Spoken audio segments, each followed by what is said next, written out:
We're podcasting. This is the Van Cave, and you just missed like 20 minutes of old man chatter. Yes. And you're about to get maybe another hour of it. A lot more. Episode 5? Is this episode 5? We are, if all goes well, this is episode 5. Right on. We just did 4 was the fencing thing. And which was very good, by the way. Did you like that? Yeah. That's cool. Yeah. How in all of these years have I never managed to meet Eric? I've known Mike, I've known you, I've known other fencing people, but I've never gotten to meet Eric. Eric, if you see this, let's get together, man. Come hang out with us sometime. Eric, he fenced as much as he could. That dude was busy, and oil field, and you know he had his he just had a lot going on, and he fenced when he could, and he would disappear as soon as those prices got up, and he would be out. I mean, in the oil field. That's what you got to do. Yeah. Yeah. All right. Why don't you introduce our very special friend and guest? We dragged him in here. You're going to see a lot more of this guy. This is Clif Sykes. And I have been hanging out with Clif for, what did we say, 33, 34 years, something like that. Something like that. And Clif has been a huge part of just about all the adventures and all the stuff that we're going to talk about here, and we finally got him in, so. What do you mean finally? Finally. I thought I was like already did that. Dude, it's episode 5 and nobody knows anything about it. Now you came in, you helped me shoot a test, which we're going to publish. I just You were the guinea pig for the test episode. Oh, yeah, that's right. That worked out real well. Okay. Tim brought us a giant beer. And here's why. Because in the last episode I was in, I made a terrible mistake beer-wise. I drank a Stella Artois on camera. And if you don't think I didn't hear about that all day at the brewery the next day, that I was drinking a Stella on camera, it was just a day of hell. So no more Stellas on camera for me. I have to stick to, I'm a craft beer brewer, and so I need to bring good craft beers from now on. So this is a New Belgium beer. It's easily accessible craft beer anyone can buy. You guys have probably heard of Fat Tire and some of the other beers that they make. I'm not a huge fan of Fat Tire, but I do like this. This is an IPA that's made with a wild yeast. And so it's technically not an IPA, but it tastes really good. So I thought we might have this. Yeah, let's do it, brother. And if you guys don't drink it or don't like it or whatever, you're not going to offend me in the least. But Clif, would you care to partake? Look me up. It's sort of a Van Cave rule that you must drink malted beverages. Nice. All right. There we go, boys. A little Brettanomyces IPA, which means it's not an IPA, but let's not get into all that. Check. Cheers, boys. Oh, yeah. Oh, yeah. Oh, yeah. Oh, yeah. I like that. That is good. Mm-hmm. That's really good. I've been drinking crap for so long. It's just, what works in my stomach and everything, that I don't get a good beer down very often. So, I wanted to officially say Tim was totally right about the algorithm thing. Yep. Thank you. You were. We for those of you not on the Facebook feed, we did kind of a test. I wrote Tim wrote we talked about in the last, or episode 3, where you wrote the post about how winter sucked, and you worded it like a funeral, and it got super popular. Yeah.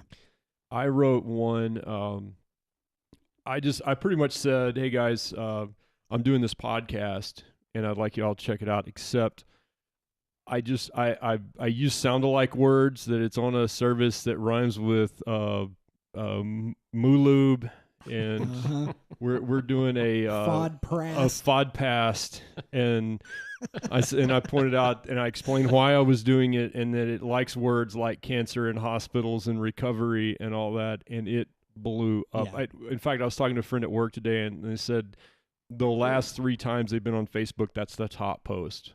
Yeah. So yeah, there was a guy on Joe Rogan that said also, the only thing that will boost higher than what we did is if it's extremely like negative and bitchy and political. Oh, was that the Tim Pool podcast?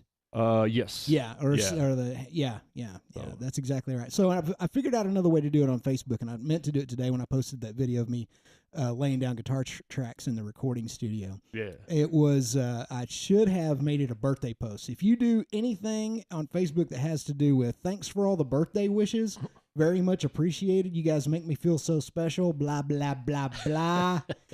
That is all I saw in the freaking Facebook newsfeed today was thanks for the birthday wishes. Thanks for the birthday wishes. I'm like, man, I got 3,000 Facebook friends. I don't know 90% of them, and I'm getting all of this stuff about their birthdays. Yeah. And I was like, okay, well, there's another way to manipulate it. So I will do a test on that at some point next week. Cliff and I in our jobs work with Facebook, and we've learned how to love and hate it. I bet. People will go ahead. I don't love it. I just hate it. Oh. Facebook is evil. I love it when they say, "Hey, is this the guy that we're looking for?" And it's a picture of him, like in an actual picture of him committing a crime, or the crime we're looking for, or whatever. Yeah, a lot of people do that. Is he driving the stolen car? Yep, that's him driving the car that he just stole. So a few years ago, we had somebody was breaking into these cars, and I think it was cars, might have been houses, I don't know. But anyway, the point was he was primarily stealing laptops and guns and jewelry. And I looked this guy up on Facebook, who we thought it might be, and he had made a post, and he actually said, in the same order that I had put on the bulletin, he said, I don't need all these laptops and guns and jewelry. I just need my family. Yeah. And he was really, really complaining about his friend that ratted him out. So Cliff is a crime analyst.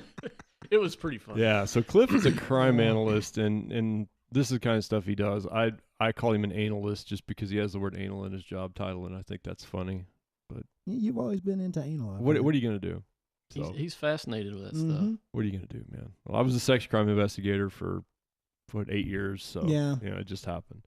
But yeah, so that's the love-hate with Facebook, and that's the algorithm thing, because as soon as you share a video from YouTube, bam, you're done. Yeah. So, yep. Well, what we're going to talk about today is everybody that's been on this podcast has made a comment about how bad Midland sucks. It sucks in terms of being bored. Good place to raise a family, kids, all that stuff. But just what are you going to do this weekend? And typically, if anybody's going to be fun, it's going to be elsewhere. And Cliff, all of us ride motorcycles, and we find ourselves riding together a lot, and we've found some pretty cool places through Tim's channel, Tim Kreitz Adventures.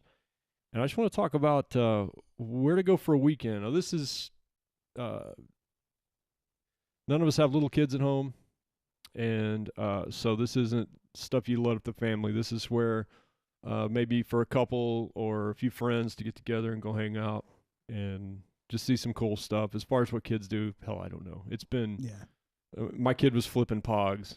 He's almost 30 now, so I have no idea. And my wife and I never had kids, so I have. Yeah, that's such a foreign world to me. Yeah, well, and his are grown-ass men too. So yeah. Well, we never took them anywhere.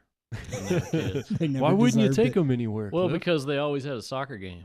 Oh, yeah. So, yeah. Raising kids in Midland. We figured up one time. I tried to add up that we have sat through at least 300 soccer games with two kids. Wow.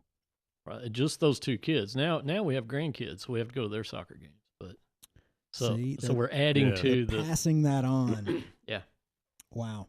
So also from the perspective of motorcycles, we've got just kind of different styles. Cliff's wife has her own motorcycle, so they do stuff that way. My wife rides with me on my bike, and we do weekend stuff. And you're primarily a day rider, and you go out with your wife sometimes. So kind of cool angles. Most of this is going to be, I'm kind of shooting toward Southwest, but we'll go wherever. So I'll throw out the last place we all met up, and that was Fort Stockton. Right on. Yeah, that's right. Yeah. You and That was an Nicole- accident too. Yeah, by accident. That's right. Yeah, we all ended up down in Fort Stockton at the Mule, where Cliff and I had one of our most infamous He's got an episode. episodes of Tim Kreitz Adventures, our homoerotic wine drinking excursion. Yeah. So, did anybody have any specific thoughts on Fort Stockton? What I want to talk about are places we've been and stuff we've done there. I don't want to get into what else there is to do because we don't know if it sucks or not. But just what have we done there? Where have we stayed? What will we go back for? And I've been to the wine place and I think the fort. Those are the only two things I know. I don't know if there is anything else in Fort Stockton. Yeah, there's other. My stuff. family's from there. Yeah. But the fort is kind of cool. And the fort looked horrible to me.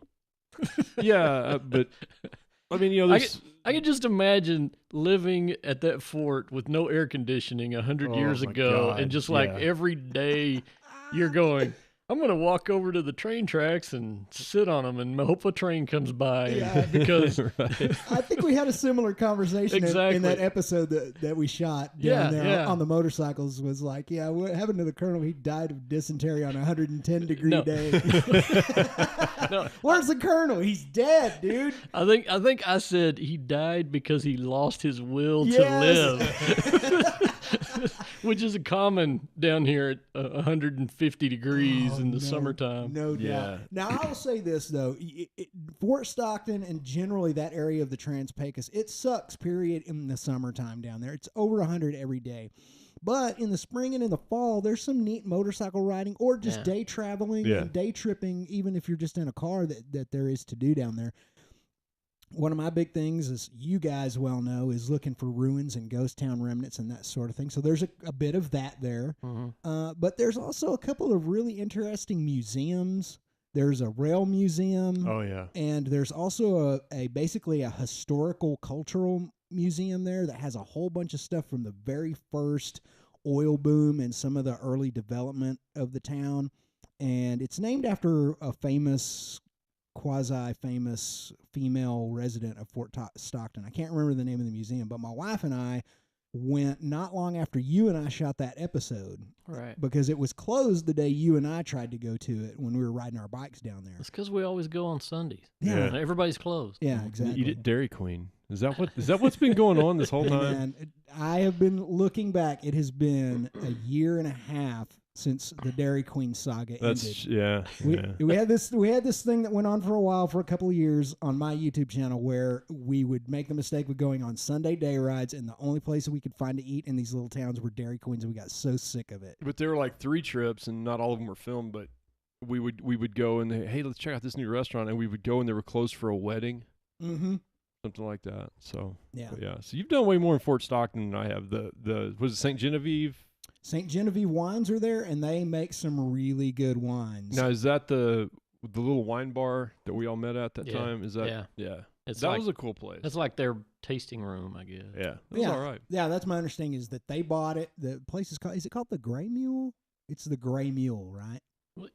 Something like that. It was like the oldest saloon in Fort Stockton. Oh, yeah. It's been there forever. Neat place. It is a turn of the 20th century saloon, and they've upgraded it, and not so much on the outside. It preserves probably, I mean, I obviously wasn't alive 120 years ago, but I would imagine that just based on looking at it, that it preserves a lot of how it may have looked during that time period. Yeah. They completely redid the inside. It's a wine bar. They have a nice area we've all sat out at and had some really good wines and just chilled out. So and it's close enough if you just want to take a drive, see some desert, and which we've gone out there and seen Javelina and the gorgeous desert nights and all that stuff, and come back to Midland, Odessa. It's an hour, something like that. Yeah, it's about an hour and a half. Yeah, and you got the Monahan. If you pass through Monahans, you can check out the Sandhill State Park with all the dunes. Yeah. I've been there a bunch. Monahans gets a bad rap, and I really don't understand why, because it does have its own history. It has some cultural interests, and I mean, I like riding down there. I like hanging out, and that's a neat museum at the state park. They got a lot of cool stuff in there. Yeah. And the Cliff and I rode through the state park, actually. Yeah. Didn't we ride through that state park on our way to the fort? Your episode was just you by yourself, I think. I don't. I don't think so. Well, Yeah. Okay, maybe not. But yeah, no, it was cool. We've typically stopped over, maybe had lunch and some wine in Fort Stockton, a couple of restaurants. My next pick was Alpine.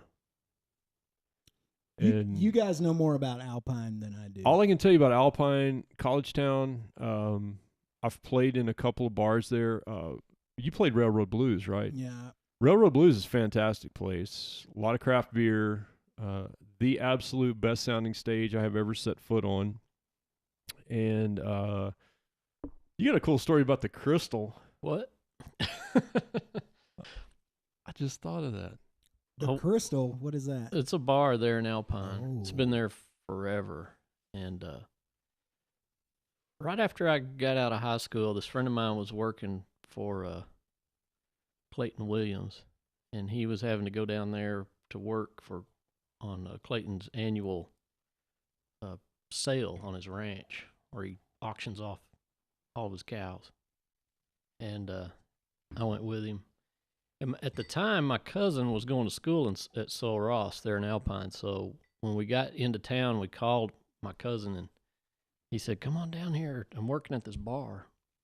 Okay, where is it? It's called the Crystal. And he told us where it was. We went down there and walked in the door. Excuse me. There was a really this place looked like a dump, right? And there was a cowboy riding a skateboard around the bar, and there was a See, you could have a heart attack and die right now, and that would still be a great story. I'm not even done yet. I know, but I'm just saying. That is a string of words I've never heard Yeah. put together before. And yeah, and the owner and his three friends were like over in the corner playing dominoes, and I never saw them even look at anybody else that was there. I mean, they were doing their own thing. They didn't care what was going on, and then the cowboy who was riding the skateboard, his wife was sitting in this recliner. There was a recliner in the bar. His wife was sitting in the recliner breastfeeding their baby. And there was this really big dog in there that was like, when we walked in the door, this giant dog is looking up at us. And I just walked in and I was like, man, this is a weird place, right? And it was crazy. The bar was all rickety, it would like shake and move, and all they served was beer. That's all they had is beer, it was a beer joint. They didn't have wine or mixed drink, anything like that. We sit down at the bar, my cousin's working there, him and this other college kid. And this was in like 1982 or something. And I asked my cousin, I go, "Why are you working here?" And he goes, $3 an hour and all the beer I can drink. That's a noble cause. And I was like, okay. So Can't fault him for that in 1982. Yeah. so we he's a college kid, Oh, yeah. And so I went over, there wasn't a door on the bathroom. There was this Playboy pinball machine, right? And so I go over there and I'm playing pinball, and I went and I ran out of quarters, So I asked my cousin, I go, "Hey, can you break this $1 in quarters to play pinball?" He goes, "Dude, you just kick the bottom of the machine. It puts credits up. Let me show you." And he goes over and he kicks it a few times, and it puts he goes, "Man, nobody ever puts some money in this thing." I was like, okay. So we played some pinball, and we hung around, rode the skateboard, and, drank a bunch of beer. And when we got done, everybody left. So it was, since I was there with my cousin, he worked there, we were kind of there after closing time, and him and his buddy were restocking the coolers. And I would say they were doing like cleanup stuff, but they didn't do any cleanup, right? They were just restocking the beer coolers. And then they got into a contest to see who could throw a pool cue the farthest across the bar and stick it in the wall. Oh, you're at a fun bar when that game breaks out. Yeah. And so Yes. we did that for a little while, and then we went back to the hotel where we were staying, and this guy that my friend who I was down there with, the guy that he worked for, actually heard us coming in. we might have been a little bit loud. I don't know. We'd been drinking beer for a few hours, so we come in. He was in the room next to us, and his door opens. Well, come to find out, this guy had actually gone to school at Sul Ross there in Alpine. So he opens the door and he goes, "Where you guys been?" And we said, "Oh, we've been down here at this bar. Which one?" I don't know. It's called the Crystal. And he goes, "You been to the Crystal? And you're alive?" Must have been a slow night. Hell yeah, we played pool cue darts. Yeah. And he was like, he goes, "Last time I was in the Crystal, my roommate broke a beer bottle over my head." And I said, "Why?" And he goes, "I don't know." It was the devil. It just seemed like the thing to do at the time, The devil lives at the Crystal. Yeah. He wanders around and randomly possesses people. He said, he just crashed over my head with a beer bottle and it broke. And I said, "What'd you do?" He goes, I looked at him and I went, because I knew it was the Crystal, right? Wow. And so we go, "Hey, we're going back tomorrow night. You want to go with us?" "Oh, no, I don't go there anymore." And so anyway, that was. So that I was the sent deal them about the Crystal. I sent the Crystal Bar our press kit, and 3 months later, after we were done with the road, they called me back. So we've got an inn there. They're anxious to have us. Well, they liked it. We go play a show down there. I'm up for that just based on that story. Yeah, after that, I remember nothing about that but pool cue darts. Yeah, well, and the other thing that's always going to stick with me is now I can remember. I can just imagine 37 years later, that same cowboy skateboard talking to his grown son, going, "Boy, you see that building right there? That's called the Crystal. Yeah. Now I used to put my cowboy hat on and ride my skateboard around in that MF while your mother breastfed you in the corner. That's sacred ground in your life, son. You need to go in there sometime." As you go further south and west of there, the bars get, I don't know how to say it, but more like that. Yeah. That's the crazy Oh, part. yeah. And They we're getting to definitely that. do. The Crystal's like a downtown. I mean, it's in Yeah. that old downtown area with Yeah. those really old buildings. And when we were in there, I have no idea what it looks like now, but there was no ceiling. It was all just open rafters. And there was an old parachute hanging in the rafters, and it was pretty awesome. There were giant holes in the wall. Matt and I played a show just a few months ago, or actually it was in 2018. It was several months back. We played a show in Pecos. At this place, and literally, I'm not kidding you, probably 25%, and it was a crowded, busy night at that club, and probably 10 to 25% of everybody there was a security guy or an off-duty cop working security to maintain order in Pecos, Texas. And it butted up against 2 temporary RV parks where oil field workers were hanging out. Yeah, they weren't kidding there. We played at. They have the chicken wire up in front of the stage. I got to tell you guys. Thank God we didn't need it. We were on the ball, man. We didn't miss a note that night. They loved us. I got to tell my favorite story of playing. I think I was with Loudfinger. I was with Loudfinger. We played at Railroad Blues. Did you do some Iron Maiden? We did. Ding, ding, ding, ding, ding, ding, ding. Yeah. I'm sorry. Yeah. I can tell you exactly what we were playing. We were playing Fight for Your Right to Party, Beastie Boys. We did at the end, like when everybody's drunk. Dude, that would clear chairs. But I remember there were, man, I'm not going to even bring up names. Some very prominent Midland names that run through there around the Williams Bunch, all that stuff. And 2 of the absolute most gorgeous women I have ever seen in my life. One was a blonde and one was a brunette. And these are mid-20s, just, showstoppers. I don't even know how to. Yeah. It was like that. Okay, that sounded a little creepy. Yeah, it was the place, what was crazy about the place is, you know how weird it is when you play in bars that you can't smoke inside, so everybody goes outside. So everybody goes outside. Yeah. Well, this place, it was in the winter, and they build a bonfire outside. Yeah. So people are in and out, but and we played and we took one break and we're like, dude, there's 5 people in the bar. Yeah, there was 150 outside around the bonfire. Yeah. Every time you finish a song, they're all yelling, "Yeah!" But so we had no From idea. like 100 feet away. Yeah. So we did this long dance set where we crammed in all these dance songs at the end. And you know how it is, man. When you've been on, you're doing road shows and you play the same set for 6 months at different places, and I'm over here banging something out, and I'm going, I wonder where those two hot chicks went.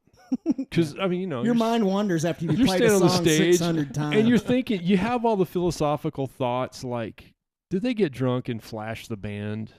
Are they that kind of girl? You know, you're wondering. Let's find out. So they actually had wings on the stage that went out over the subwoofers.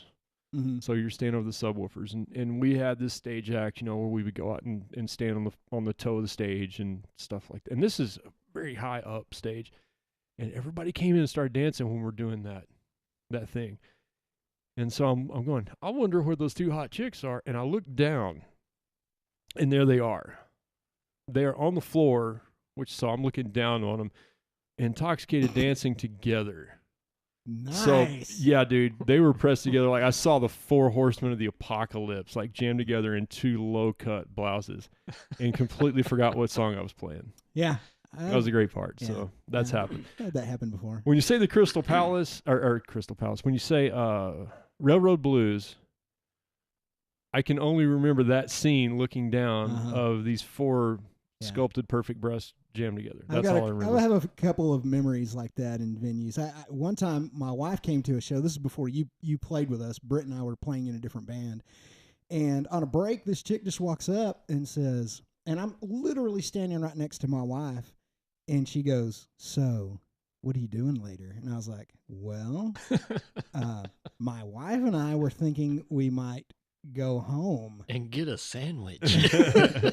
And she said, "Well, why don't you come to my place instead?" And I said, "I don't know if my wife would like that very much." And she said, "Your wife is invited."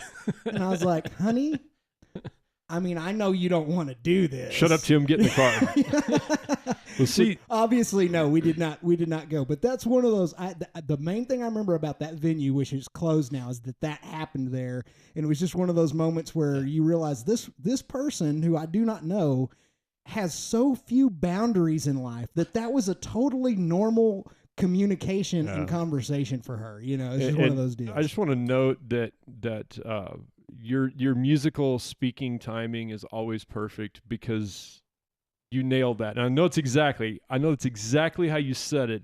When she said, "Hey, do you want to come home?" You didn't go,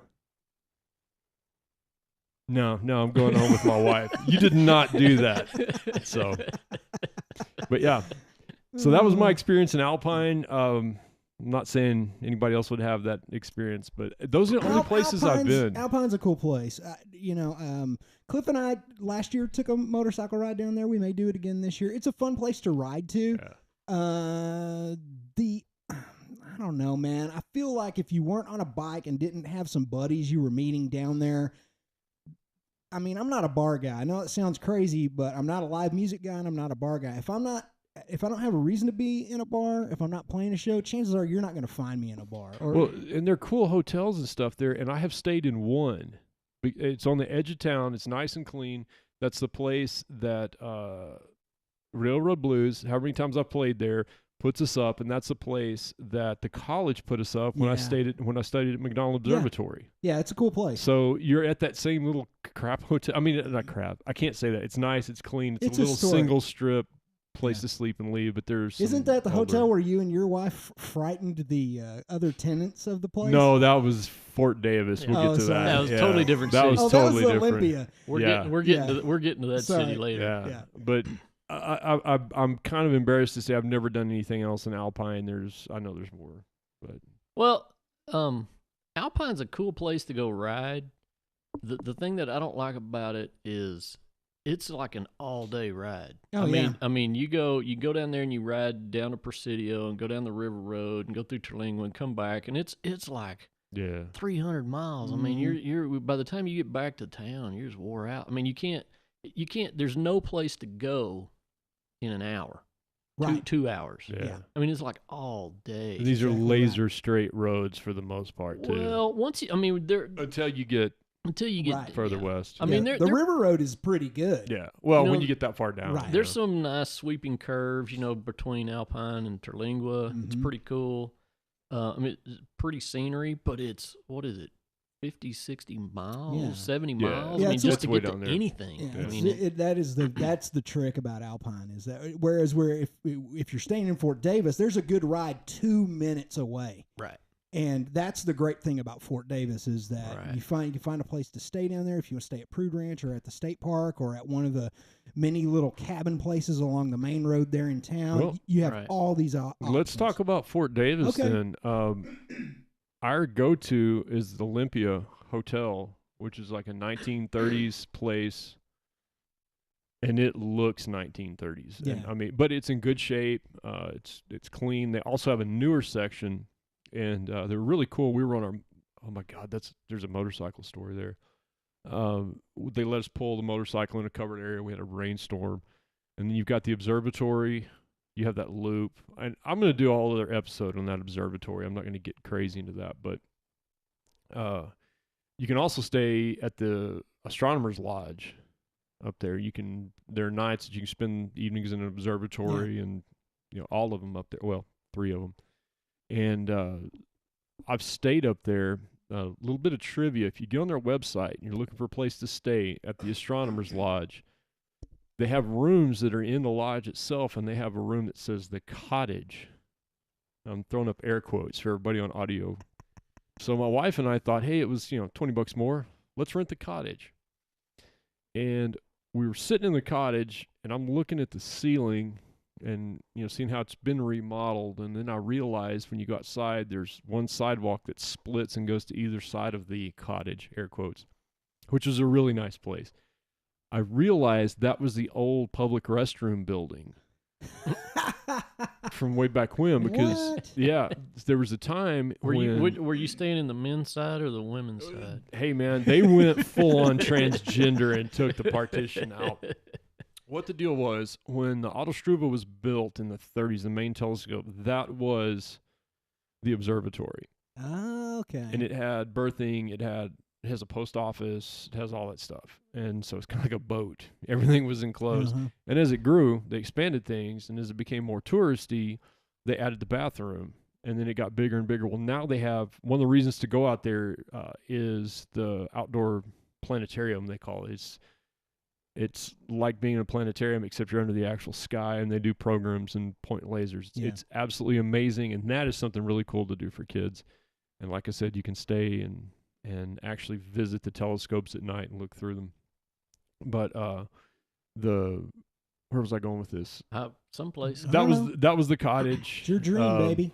Yeah, that was the cottage. It's really nice. It's big. It was 2 of us, and but when it got really big, they had to have more restrooms, so they built that.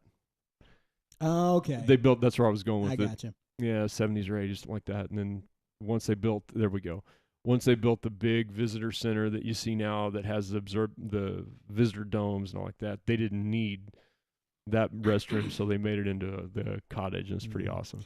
Yeah. So a couple of weird stories about Facebook. Facebook. Well, where did Facebook come on? I pulled that right out of my ass. I don't know. Indeed, sir. Well, there's a connection there, and maybe I'll get to it, maybe I won't. But 2 weird things about Fort Davis. One is the story that I want you to tell that was really funny, and you told it to me the last time that you and I rode down to Fort Davis about this dude who lived out there. And he had some kind of a collection of... you're talking about the bug guy. The bug dude. Yeah, so there's one. But the other thing is that one of the things I always do whenever I go to any of these small towns in Texas, if I can find it, is I find the Masonic lodges. Mm-hmm. And if the Masonic lodges are open, I see, what's going on as far as when they meet and all that other kind of stuff. And if the Masonic lodge is closed, which is quite often the case in a lot of these small towns because masonry is kind of dying at this point, I make sure the building is okay. So I'll go walk around the building, make sure everything's all right. And if something's not all right, I'll report it to the Grand Lodge or to my lodge secretary. And one of the things was I went to Fort Davis one time with my wife. We're driving around, and I was like, I want to check on the old closed lodge building to make sure it's okay. It hasn't been vandalized, that sort of thing. And she was like, okay, cool. And when we got there, there was this package taped to the front door of the lodge. And Maybe that was a brain. They meant to leave it in the brain in the depository. brain depository. We can talk about that too.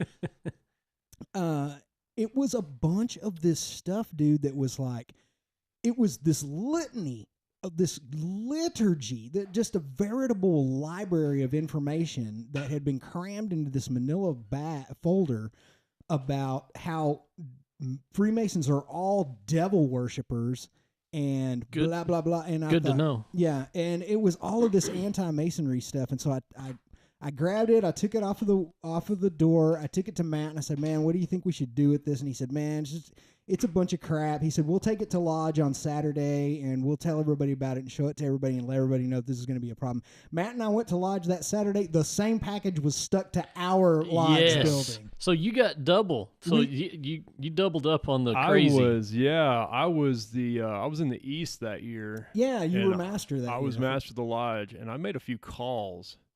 And that dude was plastering a lot of. Okay. That's got to be a cool hobby to have. Yeah. Nothing that's better to do. That's probably the same guy that drives around West Odessa with his sound meter, making sure none of the bars are too That loud. guy, dude. That guy. It's that guy. That guy. But potentially way more dangerous. See, like during the week, he amasses information about Freemasons, but on weekends he patrols the bars to make sure they're not too loud. So. Okay, so before we leave Good to have a hobby. Fort Davis, I want you to tell the bug story because that's a funny story. All right, excuse me. So, Bill had that property up there at Davis Mountain Resort. Our friend Bill, who owns a ranch that we all go to. You're going to meet him in a couple of episodes. So he had that property up there at Davis Mountain Resorts. So a bunch of us there, I don't know, there was 8 or 10 of us were up there on his property one weekend, just camping out and having a good time. So Bill makes a comment. He says, "Well, right down here," and it's not on his property, but it's, just quarter mile, half a mile away. He said, "There's a little cave with some Indian paintings on the wall. You want to go see it?" And when I say cave, I mean this thing isn't 10 feet deep. I mean, it's more like just a little grotto. But it's got, what are they called? Not pictograms. They're called, there's a word for it. Hieroglyphics. Yeah, something. Pictographs. It sounds something like that, but that's not what it's called. You know what I'm talking paintings. about. Yeah. Cave paintings. Cave paintings. There we go. So he's like, "Anybody want to go see that?" And we're going, "Yeah, I want to see that. That sounds cool." So we grab a couple of beers, and we walk down there, and it's right there by the road. I mean, it was like, 20 feet off the road, and we're looking in this little hole there in the wall, and there's, you could tell the ceiling was black where there'd been a fire built in there, and there was little markings, a little sketching on the back wall. It was kind of cool, You're going, "Hey, this is really neat." Well, so while we're looking at that, this truck pulls up. This guy gets out, and he's like, "What are y'all doing here?" Because he doesn't know that we're staying, that Bill owns property down there. Uh-huh. So he's, just checking us out, make sure we're not up to anything, And so Bill jumps up and he goes, "Oh, I'm your neighbor. I own this property right up here. And I was just bringing my friends down here to check out these cave paintings." And he was going, "Oh, yeah, okay, cool. Yeah, that's no problem." And then he says, "Y'all like bugs?" Oh, yeah. It's a weird question, but I don't know how to answer that question. Not really. I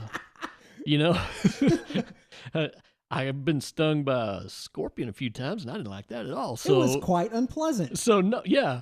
So no, that's what I'm thinking, and so everybody's kind of like, maybe, I like bugs, like bugs, but yeah. So you're rolling the dice at that point. Yeah, it's like, is the $5.99 Chinese buffet good? Is it gonna make me sick? So where are we going with this? I don't know. So anyway, he says, "Well, I got right up here, the road up here at my house." He said, "I have 2 boxcars, and I got 8 million bugs in those boxcars. You want to come see it?" Well, absolutely, I want to come see that. So he says, "Well, it's just right here, just a couple 100 yards. Y'all can walk." So he drives up in the truck, and we walk. We're following him, and we get there, and yeah, he had 2 boxcars that were side by side that had been finished on the inside with heating and air conditioning and electricity and all that, and it was nice. And there was a bunch of drawers in there, and in those drawers they were full of bugs. This this guy and him and his wife owned a laboratory supply business, and it's what they specialized in was. That's what I couldn't remember insects. About the story was how they got to that point that they had all that stuff. I have never heard this story. That's what they did is they bought and sold insect specimens. That is cool, and man. Out of Fort Davis, Texas. So we were asking him, well, how'd you wind up here? None of this makes sense, And he said, well, I think they lived in some big city. It was Dallas or, San Antonio, some big city like that. And he said, we lived there and of course you got traffic and people and, Right. And he said, one day we realized that 95% of our business was all mail order. So we can be based anywhere. We could do mail order business anywhere. So if we could live anywhere, where would we go? And they wound up in this really beautiful house there that they had up there in Fort Davis, and they ran their little business out of their that is out of cool, their house. Man. And he the funny thing he told us he had he went to Central America about twice a year on trips to collect bugs. Uh-huh. And one of the guys asked him, do you ever discover a new bug? And he laughed. He goes, every time I go up there, we see something nobody's ever seen before. That is awesome. I mean, they're just crazy. They're everywhere. And he actually worked. You remember that movie, Arachnophobia? Yeah. With John Goodman.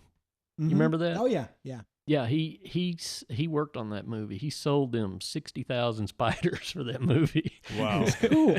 See, it's just little weird things like that about these little towns. There's something interesting there. There's some unusual story there. How long ago was that you and Bill went and met that guy? Oh man, that was, I don't know. It was over 20 years. Yeah, probably 20 years ago, yeah. So I would wonder if that dude is still there, if he's still doing that, or if he moved on or retired. I think after I told you about that, I actually went home and Googled the guy, and he's still got a website. Oh, okay, cool. That's cool. Yeah, so that part of Texas, it attracts. Well, DMR especially. The problem with living there at Davis Mountain Resorts is your neighbors might be the Texas communists or the sovereign citizens or whatever. There's been all kinds of weird crap like that. But there's a lot of cool stuff and people like that. Terlingua, which we probably got to do a whole episode on Terlingua, Marfa, all that. You're going to run into a lot of folks like that. Mm-hmm. So, but yeah, Fort Davis, if you're on a motorcycle and you have never been to Fort Davis, that's got to be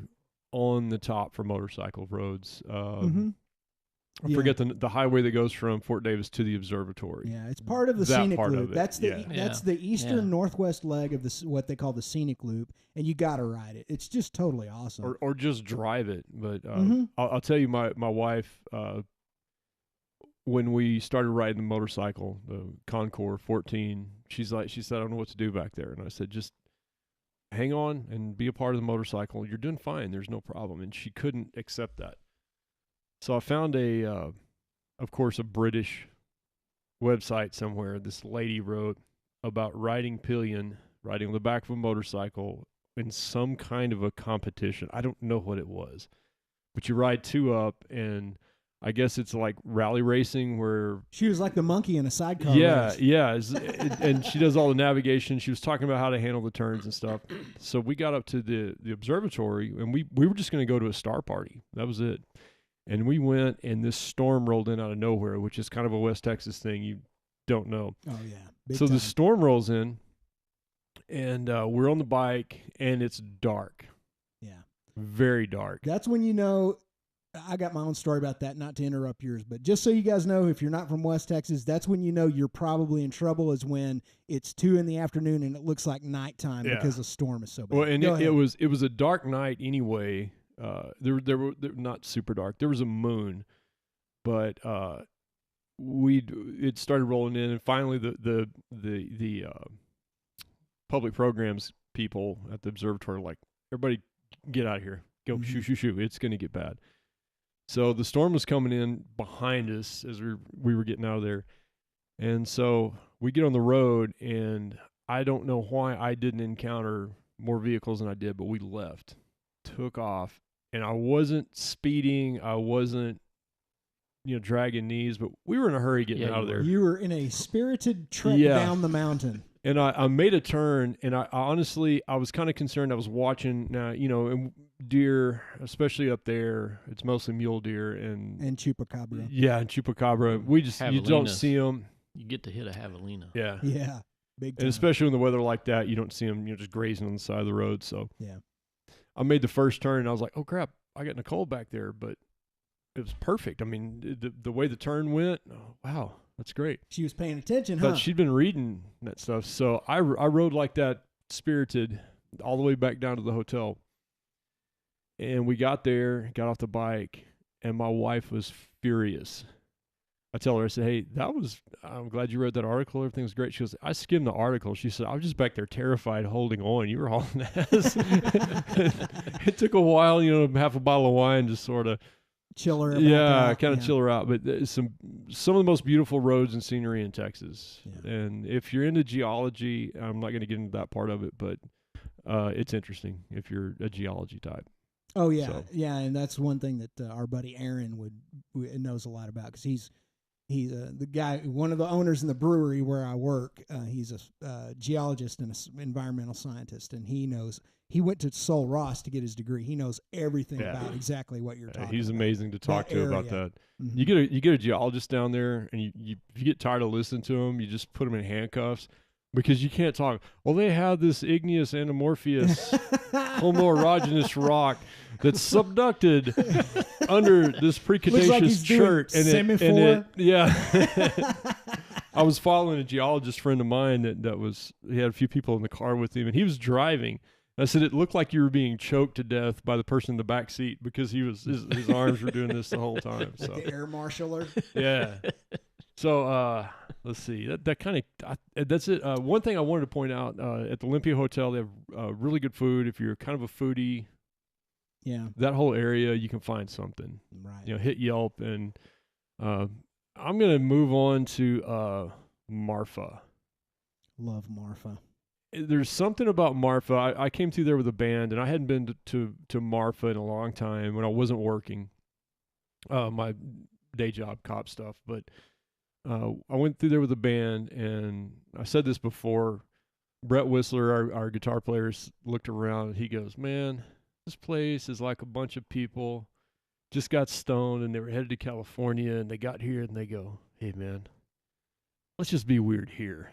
Yeah, and that's a great way to describe Marfa. Yeah. It attracts, it's kind of something that we were kind of working toward alluding to earlier. It's the independent film crowd. It's sort of I have a trust fund, and I'm a bit of a hipster and a little bit of a hippie. My mom was a hippie, but she got her money from oil. It's kind of those kind of people. So it's kind of these middle of the road hippie type people, and it's cool.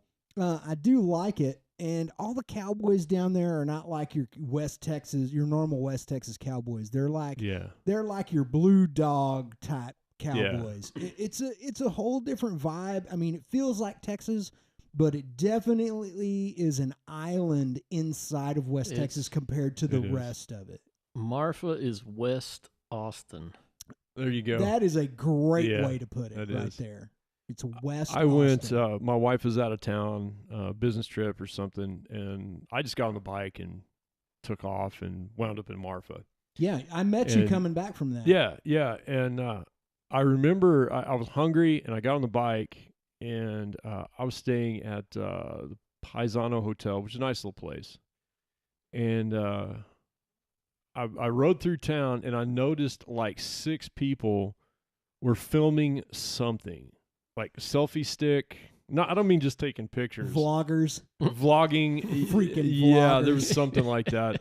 Wasting electrons. Yeah, I went to a restaurant, and next thing you know, they're going to be doing podcasts. Yeah, there'll be podcasters. I hate those guys. Spoon scraping the bottom of the barrel. Self-centered. It's hard to find a place to eat there sometimes, because you have the total hipster popular, and then you have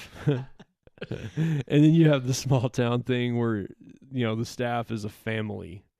And I went into a place, and they told me it was going to be like 2 hours before I got Yeah. to eat. So In Marfa. In Marfa, Yeah. So I got ramen noodle at a grocery store. I met Matt coming back from that. I was out on the Triumph. I was just dicking around. I was riding like through Imperial, and I rode through Grand Falls. I made a video about that. Yeah, we ate in Cayenosa. Yeah, we met in Cayenosa, and the first thing Matt says to me when he gets off the bike is, "Dude, I have never seen Marfa hipster like I saw it last night. Oh my god!" It was epic hipster. A town of a few hundred or a few thousand people, whatever it is, and you have to wait 2 hours to sit down and eat somewhere. That's telling. In Corey's band, we played at the Wild Horse Saloon, old place. It's got the dance hall bleachers down the side, right? Where you take a breather when you're doing your square dancing or whatever. Yeah, really cool crowd. The owner was one of the original Marlboro men. Oh, I heard. He's like the last one. Yeah, cool dude. Is that real? Is that a legend? Is it? He's a real guy. He came up to me because I had the Mason square and compass spray painted on all my gear, stenciled. And he came up and he saw us unpack. Who's a Mason? And I'm like, yeah, this guy. And he's a past master of a lodge down there. Nice guy, cool little bar. And we played there, and dude, you have no idea what's going to come rolling through there. He had a painting. If you go to the Lost Horse, he has a patio. It's still there. If you go out on the patio, you will see, and if I have a picture, I think I do, I will put it right here, right now on the video. I can't remember the artist's name, but it is a weird abstract painting that looks like it was done in finger paints with pyrite stuck to it. And the words, "Go, go, Shorthorns, go." Huh. And Shorthorns is a local football team. That dude is some famous artist that just decided to move there, and that painting is worth more than the bar. Oh yeah, there's stuff like that going on. That makes perfect sense for Marfa. For Marfa, yeah. So y'all know there was a POW camp down there during World War II. Yeah. Where they would capture these Germans and put them on a boat and bring them to America and put them on a train and take them to Marfa, Texas, and put them in a prison outside of Marfa. Was this near the bomber base? Yeah, maybe? I think so. And those guys were like getting off of that train and going, "Well, this is my life now." So this is where they're going to kill me. Yeah. I mean, rette mich bitte, rette mich. Das ist un Jackrabbit. I'm impressed by that you got that much German out. Because can you imagine what the whole place looked like in the 40s? Oh, yeah. I mean, it was a tiny little town. Fill a jar with dirt, and that's what it looked like then. Yeah.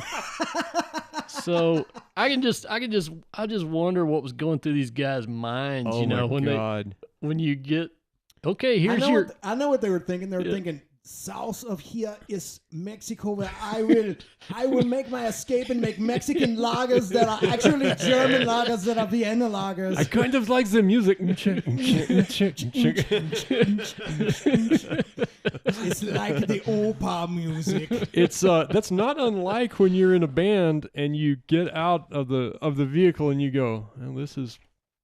Yeah, I guess we're doing this. All right, here we go. Break out the chicken wire, boys. We're doing this. I hate to ask this. Do you guys have electrical power? Because we did bring a generator because we've been in this position before. We're doing an acoustic gig tonight. Yeah. Tim, break out the spoons. Yeah. You guys be real quiet so you can hear my Les Paul with absolutely no amplifier. If, by the way, there are a couple of movies. They're horrible art flicks. They suck, but the photography is really good. One of them is I Love Dick. It was a series with Kevin Bacon. Uh-huh. That's where Kevin Bacon was sitting on the edge of a bed with a gun in his mouth going, I'm either going to do gay porn or I'll do I Love Dick. One of those two. Yeah. That's my theory. I have no idea. I actually like Kevin Bacon. That's just a joke about how bad the series is. And the other is Marfa Girl, and it just sucks. But again, really good photography. But I had to write it down. Wasn't you're wearing a Webb Wilder shirt? Wasn't Pueblo Sin Suerte? Wasn't that partially filmed down around that area? It was in Odessa, wasn't it? Was it all in Odessa? I'll have to ask my buddy Clyde Yeah. Ailey, because Clyde Ailey was the principal cinematographer on that movie. They may have done some of it there. Some of we're gonna get to this too. I want to do a whole episode on film around here. Okay, we'll talk about But that. one in of them another was podcast. if you guys watch, if you're fans of Coen Brothers and No Country for Old Men, this is what it looks like. What we're talking about. It was set in that area. But which is the old hotel in Marfa? The one in Marathon is Gage. called the Gage. That's in Marathon. No, Gage is in Marathon. Marfa is let's see, Alpine is the Holland. The Gage is in Marathon. The one in Marfa, Paisano. Okay, it is Paisano. we've stayed at the Paisano, and just a weekend. My wife and I got away on the bike, stayed there. It was amazing. That was a cool trip. Just, if you want to have like a romantic couples getaway, Paisano's fantastic. Cool. Good food, really nice people. Episode jumping. Giant was filmed there. Yes, that hotel. That's why Paisano is famous, right? But yeah, lots of hipster, lots of art. The Prada display on the side of the road. So where was that? What was that hippie like bed and breakfast you stayed at down there? Oh, we're getting to that's in Marathon. Okay. Yeah, man. Yeah. We're going long for him, guys. God, we suck at time. Where are we on time? Look at the mixer. Where are we on time? 56 minus sound check. We'll try to. Well, we can go another 10 minutes. You know what? I'll chapter this. We're doing a pretty good job staying on topic. There will be timestamps in the description if you're watching on the YouTube. When you're going, side. will these douchebags ever shut up? The answer is no. No. Yeah. We're old and we have too many stories to tell. And you remember that time where no, I don't. Yeah, you just told me the story 3 days ago, but go ahead. That's we're laughing because you guys don't know how true that is. We had another. Never mind. Yeah, everything gets larger, hairier, and closer to the ground, and you can't remember shit. And that's the best part. But yeah, so that's Marfa. It's a pretty cool experience, and you're exactly right about kind of the symbiosis between old school and all the hipsters coming in. And the thing that I like about Marfa is that even though it has been sort of, if you want to say, if you're a cynical person and you want to say it's been infected by sort of a new culture, the old culture, to its credit, has been able to geld itself to the new culture. And so it is weird as it is, and sort of weird, Austin-y weird, like Clif said, as it is, the old culture hangs on, the old history hangs on, and in a way there's a respectfulness in too. a way, and there is, exactly. And it's also a place, in my opinion, and I think this is very important in modern discourse in modern America, it's a place where people from two completely different ideologies can just get together and still have great time together and get along and be like, hey, man, it's okay you're a Republican. It's okay you're a Democrat. Let's drink beer and do stupid stuff. How rare is that? And you know, on top of that, you have a huge Border Patrol presence. Yeah, you do. And so you've got that whole law enforcement influence in that area. And they get along with everybody. Everybody gets along with everybody, which is kind of neat, you know. It's one of the things, honestly, no matter where you fall culturally or politically, that whole area right there, it should be something that makes you proud of Texas in its own way. And I'll tell you what impressed me the most when I was by myself and I really looked at it. How many old towns do we ride through or visit that are just in ruins? Because, you know, it was originally a cotton town. Well, now it's all automated. It was originally agricultural. Most of the towns we see that are just crumbling were agricultural or some kind of industry. Yeah. They got bypassed by the railroad or the interstate or something like that, right? Everything there, I mean, the real estate market there is thriving. And all these old storefronts and everything are... Yeah, they're coming back to life. Yeah, yeah. So let's get to Marathon. Same area. And I had to write it down. That's the Gage Hotel. And fantastic place, amazing food, very beautiful. If you open Texas Monthly, virtually every picture in there could be the Gage Hotel or the Paisano or any of that. But there's a place called Eve's Garden that my wife found that is amazing. It is this like hippie oasis. These cool people it's made out of the concrete paper mache stuff. like the Sinclair yeah. dinosaur and Yeah, all like yeah, that. yeah. And it's all colorful. It's centered around an indoor garden. It's a bed and breakfast, and the food is all organic from that place, and it is just cool. They have little fountains and all, and sat there drinking a beer, watching a cat swat at goldfish, and they only serve breakfast, but you can walk across the street to the Gauge and have dinner. Have a prime rib or whatever, and walk around. So, and that's what I know of Marathon. It's just a beautiful place. Well, my experience with Marathon is more limited than yours, but I will say that one of the things it shares with Fort Davis is that it is a great place to look at the stars. So if you're an amateur astronomer like Matt and I, if you've watched all these episodes, we're really into astronomy, and there are lots of different reasons for that. But that is a great place to take your telescopes and get a room. And at nighttime, it is really dark in Marathon. Oh yeah. It's absolutely wonderful to take scopes out there and just take your favorite bottle of wine or your favorite craft beer, your favorite person, and just look at the stars. And it's great, man. Yeah.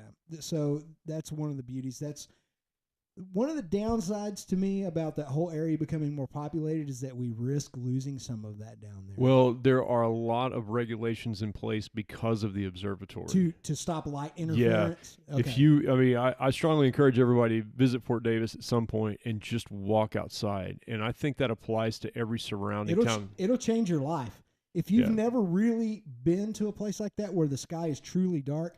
If you live in a metro area, any kind of a metropolitan demographic or geographic area, or if you even live in a town the size of Midland that's 100,000 people, you look up at the sky at night in the city, you don't know what the stars and the sky look like at night. But when you go out to a place like that, if you've never seen it before, or if you haven't seen it in a long time, it will freaking startle you when you look up at the heavens. You're going to see nebulosity. You're going to look up and think it's clouds, and you're looking at space dust. Exactly. And I stepped out of a dome one night. It was cloudy, and we were in the 36-inch, and it was dark. It was Fort Davis, and it was cloudy. And the professor said, "Hey, go outside and see if the clouds have cleared off yet. We'll open the shutter."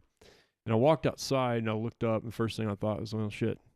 Hadn't cleared up. Mm-hmm. And then I realized everywhere I looked, I could see stars, so that must mean it's clear. I have no idea. Oh, that's on the charts. That's all nebulosity. And then I could see so many stars, I could not make out the sky. I couldn't orient. I've had that same problem too. Because you're only used to seeing, certain magnitudes around here. Even when you drive out, between Midland and Rankin, like to that rest stop where it's dark for here. Yeah. Or at my observatory. When you get out there, first of all, you're up high. You're in desert air. You're in thin air. You're in clean air. Yeah. It's incredible. When you look up at the sky, even if you have a rudimentary knowledge of astronomy and you get into a situation like that, you can look up at the sky and literally have a hard time finding Ursa Major or Orion or Scorpio. It's one of those things where there's so much that becomes visible that you realize what you've been missing. But anyway, we've turned this into another freaking astronomy thing. I apologize for that. We make circles. I take the full blame for that. So I can't say much more from Marathon unless you guys. I think we're way past I really don't know. Cliff? I drove through there once. That's all I got. That's fascinating. Yeah. There's not much there unless you're going.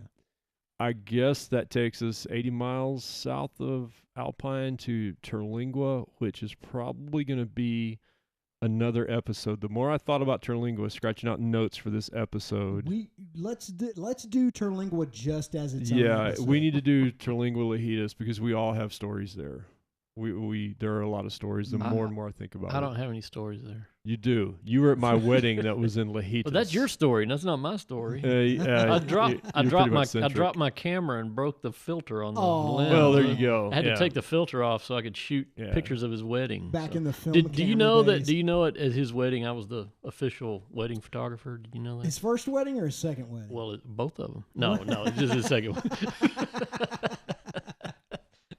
We had a fantastic time. It's beautiful country. That's getting down into Big Bend. Actually, you know, that's a 3-day weekend, but all these places are just cool to go. I'll tell you guys right now, maybe we'll close on it. My absolute favorite getaway trip is Guadalupe Mountains National Park, and we're going to do about 6 episodes on shit that happened in Guadalupe National Park. Well, and it'll also be part of the movies filmed in Texas episode too. Yeah, the thing is, Cliff and I have done a lot of stuff in the Guads, hiking for fun. We've looked for lost World War II airplanes up there, different things. But there are days I would get off work, get on the bike, drive up there, in spring, summer, during the longer sunlight, pitch a tent in the camp, and sit out there, drink a beer, listen to shortwave radio, get up and do some day hikes just around the foothills, Devil's Hall, Manzanita, Smith Springs, and all like that, and ride back. Just pick a different route, and that's an amazing park. And we're gonna do a lot more on that if you're interested in Guadalupe Mountains National Park. I'm amazed at how many people don't really know about it and don't go, but it's 3 hours from your door in Midland or Odessa. Yeah, if you live in Permian Basin and if you've never been there, that's a crime. You've committed a crime. Yeah, gorgeous place. The highest point in Texas. Yeah. Yeah, that's very true. Me and Matt saw a bear up there. We're going to talk about that later. We did. We can't do it in this one because we're way too long. But I wanted to talk. We should do a whole thing on that on Guads and on the bears you guys have seen. Yeah. We got to find a picture of that bear. We have a picture of that bear. Matt has one. It's on his Facebook, as a matter of fact. We got to find it. By the way, when I made reference to that UFO pic on my Facebook, that pic from 10 years ago blew up, dude. Did it? Yeah. So yeah, when you reposted it. Just the few hundred views you're getting of the right now are having. It's resonating. This is going to be a big podcast. I can feel it. Well, all these places, now that I think about it, all of these places you can hit in a weekend and experience pretty much all of it. And get on there and Google, folks. Don't just, we're kind of narrow-minded when it comes to a lot of this stuff. And we look for a place to eat, a place to sleep, and bam, get out there till, when it gets dark. So, yeah. I thought Cliff was about to say something. We're all breathless with anticipation. I got nothing. I got nothing, dude. All right. But, and especially if you're on a motorcycle, unbelievable. And one thing we're not hitting on enough, when you get around Marfa, Alpine, Fort Davis, Marathon, you're in the mountains. Yes. You're at the bottom of the Rocky Mountains chain between there and the Chisos, and it's unbelievable. It's an incredible ecosystem, incredible geology. It's beautiful. It's beautiful year round. Dead of winter. Right. Dead of winter, you can live there. You can live in a tent there. It's desert. It's incredible. Yeah. And all these places are boutique-y. It's kind of pricey.